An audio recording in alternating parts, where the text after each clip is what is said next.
اللہ نے ہمیں حکم دیا سید الانبیاء سے جب تک محبت نہیں ہوگی تو میں اپنی محبت کو بھی تسلیم نہیں کروں گا. اے اللہ تو ہمیں بتا ہم نبی صلی اللہ علیہ وسلم سے تیرے حبیب سے محبت کے لیے ہم کیا کریں. اللہ نے ہمیں بتایا درود شریف کی کثرت کیا کرو. تو ہم درود شریف کی کثرت کے قائل ہیں. ہم نبی سے پوچھتے ہیں کہ آپ اللہ کے سفیر ہیں یا رسول اللہ ہم آپ پہ درود کیسے پڑھیں. ہمارے نبی نے وہ بھی ہمیں بتا دیا. فرمایا جب دور ہو تو اللہم صلی علی محمد یہ والے درود پڑھا کرو, فرشتے مجھ تک پہنچا دیں گے. اور جب میری قبر پہ آ کے پڑھا کرو تو الصلاۃ والسلام علیک یا رسول اللہ میں ڈائریکٹ تمہارے درود کو سن لیتا ہوں. تو ہمارے پاس اس بارے میں بھی ہدایات کیا ہیں, واضح ہدایات ہیں. اور درود پڑھنے سے عقیدہ توحید مضبوط ہوتا ہے. کیوں؟ درود اصل میں دعا ہے اللہ سے. کس کے لیے؟ پیغمبر کے لیے. اس میں اور عقیدہ بنتا ہے کہ بھائی پیغمبر بھی اللہ کی رحمت کے محتاج ہیں, تبھی تو ہمیں کہا جا رہا ہے پیغمبر کے لیے دعائیں مانگو. ہاں ہماری دعا کے محتاج نہیں ہے, اللہ نے تو ویسے بھی پیغمبر پہ رحم کرنا ہے, لیکن ہم انگلی کٹا کے اپنا نام شہیدوں میں لکھوا لیتے ہیں. تو ہمیں اللہ نے اپنے حبیب سے محبت کے اظہار کا یہ موقع دے دیا. ہم جب پیغمبر سے پوچھتے ہیں یا رسول اللہ ہر عبادت کے لیے کوئی خاص وقت ہوتا ہے جس میں اس عبادت کی فضیلت بڑھ جاتی ہے. روزہ عام دنوں میں رکھو 3 روزوں کا ثواب 10 نیکیوں 10 روزوں کا ثواب, رمضان میں رکھو گے تو ثواب بڑھ جائے گا. تو یا رسول اللہ ہم آپ پہ جب درود پڑھے تو کوئی ایسا دن ہے کوئی ایسا ٹائم ہے جس میں درود پڑھنے سے ہمیں ثواب زیادہ ملے گا؟ آپ صلی اللہ علیہ وسلم نے فرمایا ہاں جمعے کے دن درود پڑھنے کا ثواب حدیث کا مفہوم ہے عام دنوں سے زیادہ ہے. اس لیے ہمارے جتنے بھی اکابر ہیں وہ جمعے کے دن درود شریف کی کثرت کیا کرتے تھے.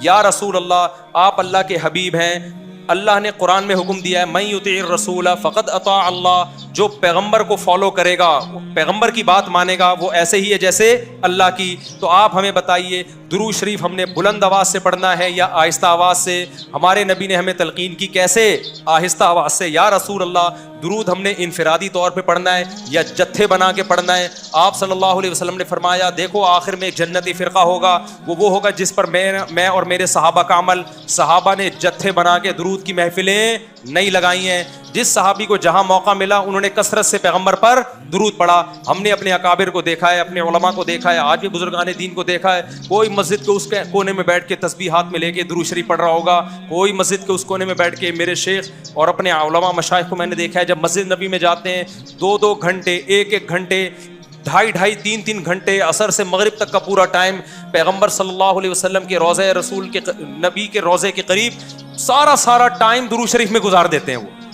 یہ وہ طریقہ ہے جو پیغمبر سے محبت کا اظہار کا اللہ نے آپ کو بتایا ہے. اے اللہ ہم اور کس طرح سے آپ سے محبت کا اظہار کر سکتے ہیں؟ اللہ نے فرمایا کہ جو پیغمبر سے محبت کرنا چاہتا ہے اسے پیغمبر کے اخلاق اور عادات اپنی زندگی میں لانے پڑیں گے. ہمارے پیغمبر صلی اللہ علیہ وسلم جب رات کو تہجد کے لیے اٹھتے تھے تو اس کا خیال کیا کرتے تھے کسی کی آنکھ نہ کھلے. جب رات کے وقت آپ گھر میں تشریف لاتے اتنا آہستہ آواز سے سلام کرتے کہ جو جاگ رہا ہے وہ جواب دے دے, جو سو رہا ہے اس کی آنکھ نہ کھلے. لیکن ہم پیغمبر سے محبت کا اظہار کیسے کرتے ہیں؟ موبائلوں کے سگنل کیا ہو گئے؟ بند. یہ محبت کا اظہار کا کیا ہے؟ اتنے بڑے بڑے جلوس ناچ گانے اور جو میوزک موسیقی اور تھرکنا اور بھڑکنا اور روڈ بلاک کر دینا, سیکیورٹی کے مسائل کا کھڑا ہو جانا گورنمنٹ کے لیے, اور کس قدر لوگوں کو تکلیف اور اذیت پہنچنا. تو یہ پیغمبر صلی اللہ علیہ وسلم کی سیرت بولو نہیں ہے. یا رسول اللہ ہم آپ سے محبت کے اظہار کے لیے کون سا حلوہ پکا سکتے ہیں؟ ہم نبی سے محبت, جب تک پیغمبر سے محبت نہ ہو ایمان قابل قبول نہیں ہے. لیکن محبت کا انداز وہ ہوگا جو اللہ کے رسول نے بتایا ہے. یا رسول اللہ ہم آپ کی یاد میں کون سا حلوہ پکائیں, کتنی بریانی کی دیگیں آپ کی یاد میں؟ نبی نے فرمایا جو مجھے یاد رکھنا چاہتا ہے وہ روزے رکھے. کیونکہ نبی صلی اللہ علیہ وسلم نے فرمایا, بخاری مسلم کی حدیث, بدترین برتن جو بھر جائے وہ انسان کا پیٹ ہے. یا رسول اللہ ہم کتنا کھائیں آپ کی یاد میں؟ نبی نے فرمایا میری یاد میں مجھے خوش کرنا چاہتے ہو, اللہ کو خوش کرنا چاہتے ہو تو کھانا نہیں بلکہ کھانا چھوڑنا پڑے گا, ناغے کرنے پڑیں گے, روزے رکھنے پڑیں گے. آپ نے فرمایا بہترین روزہ داؤد علیہ السلام کا روزہ ہے, ایک دن روزہ ایک دن ناغا, ایک دن روزہ ایک دن ناغا. نہیں آئی بات میرا خیال ہے سمجھ میں. پیٹ بھرنے سے منع کیا, موٹاپے سے منع کیا. نبی صلی اللہ علیہ وسلم نے فرمایا, بخاری کی حدیث, سب سے بہترین امت میری, پھر اس کے بعد خیر القرون قرنی ثم الذین یلونہم ثم الذین یلونہم. پھر آپ نے فرمایا اس امت میں برائی آئے گی. وہ برائی کیا ہوگی؟ زیادہ کھانا, جس کی وجہ سے موٹاپا پھیل جائے گا. بخاری مسلم کی حدیث ہے. کھانے سے پتلا ہوتا ہے, موٹا ہوتا ہے. نبی فرما رہے میری امت میں جو سب سے پہلے برائی آئے گی جھوٹ اور موٹاپا. یہ بخاری کی حدیث ہے. ایک موٹاپا وہ ہوتا ہے جو نیچرلی ہوتا ہے, بہت سے اللہ والوں کو بھی ہم نے دیکھا ہے وہ بائی نیچر موٹے ہوتے ہیں, بھاری ہوتے ہیں, اس سے یہ کوئی گناہ نہیں ہے. وہ صحابہ کرام میں بھی تھے. یہاں اس موٹاپے کی برائی بیان ہو رہی ہے جو حلوے مانڈے کھانے کی وجہ سے ہو. چاہے 11ویں شریف کے نام پہ کھاؤ, چاہے 12ویں شریف کے نام پہ نہ کھاؤ, جب کھاؤ گے اس سے خدا خوش نہیں ہوگا. کھانے سے پرہیز کرو گے تو خدا کیا ہوگا؟ خوش ہوگا. آپ کہتے ہو ہم کھلاتے ہیں, کھاتے بھی تو ہو. اور جن کو کھلا رہے ہو وہ کون سا وہ لوگ ہیں جن کو 2 وقت کا کھانا نہیں ملا؟ وہ 6 محفلوں کے کھانے 11ویں ایک پھوڑ کے آئے ہوئے ہوتے ہیں آپ کے پاس. ہم فراق یار میں گھل گھل کے ہاتھی ہو گئے, اتنے گھلے رستم کے ساتھی ہو گئے. یار کا فراق, یار کی جدائی, اس میں گھل گھل کے عاشق موٹا ہوتا ہے کہ دبلا ہوتا ہے؟ بولو نا, دبلا ہوتا ہے. لیکن شاعر کہہ رہا ہے آج کا جو عاشق ہے وہ یار کی جدائی میں گھل گھل کے ہاتھی ہو رہا ہے, بجائے پتلے ہونے کے کیا ہو رہا ہے؟ موٹا ہو رہا ہے. اتنا گھلتا ہے کہ رستم پہلوان کا ساتھی بن جاتا ہے. اسلام میں بھوکا رہنا سنت ہے, پھوڑنا پھاڑنا کھانا پینا یہ سنت نہیں ہے. 40 دن نبی کے گھر میں چولہا نہیں جلا. اور اگر آپ کھاتے ہو کھاؤ, مذہب کا لیبل مت لگاؤ اس پہ. کھانے پر پابندی نہیں ہے, مذہب کا لیبل تو مت لگاؤ نا کہ یہ بہت ثواب کا. میں بھی جاتا ہوں, نہاری کھاتا ہوں الحمدللہ, پھوڑتا ہوں, لیکن یہ نہیں کہتا سنت پہ عمل کر رہا ہوں میں.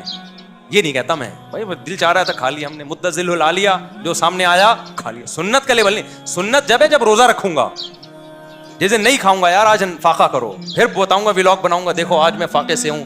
سنت ہے یہ. پھوڑنے پھاڑنے کے بھی ولاگ ہم بناتے ہیں بس نہاری کے فضائل سنانے کے لیے, اتنی مزے کی. سنت سمجھ کے نہیں پھوڑتے آپ. آج ہماری سوسائٹی کھانے کو مذہب سمجھنا شروع کر دیا ہے. مذہب نہیں ہے کھانا, فاقے مذہب ہے, بھوکا رہنا مذہب ہے.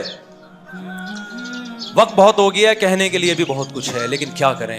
میرا مقصد کسی کا مذاق اڑانا نہیں ہے. ایک آخری بات کر کے اپنے بیان کو ختم کرتا ہوں. کل کوئی میرے سامنے کلپ آیا, اس کلپ میں کسی نے یہ کہا کہ غوث اعظم چاند پہ پہنچے تھے. اللہ عالم کسی کے پاس رپورٹ آئی ہوگی. اچھا, بہت سے لوگوں نے الٹا سیدھا لکھا ہوا تھا, برا بلا کہا ہوا تھا. کیا وہ کہہ رہا تھا کہ امریکہ تو بعد میں چاند پہ گیا ہے, غوث اعظم پہلے چلے گئے تھے. اچھا, نیچے سب ملے جلے کمنٹس آ رہے تھے نا. ایک نے بڑا اچھا کمنٹ کیا, اس نے کہا اگر کوئی غیر مسلم بھائی یہ کلپ دیکھ رہے ہیں تو خدا را اسلام کو برا نہ سمجھیں, یہ جھوٹی خبر ہے. سمجھ رہے ہیں نا؟ یعنی اس بندے کو یہ خیال ہوا کہ یار یہ ہمارے آپس کے مسئلے ہیں, چاند پہ گئے تھے نہیں گئے تھے یہ رپورٹیں ہم کرتے رہیں گے, لیکن غیر مسلم جب یہ مذہبی اسکالر سے یہ بات سنے گا تو وہ کہے گا کہ یار یہ ہے اسلام. یہ اس پہ فخر کر رہے ہیں کہ انگریز ایک تو جا نہیں رہے چاند پہ, ہیں جانا تو ہم کو چاہیے تھا نا, کیا خیال, ایک تو جا نہیں رہے ہیں, اوپر سے عذر لنگ بدتر از لنگ, عذر ایسا پیش کر رہے ہیں کہ ہم تو پہلے جا چکے ہیں.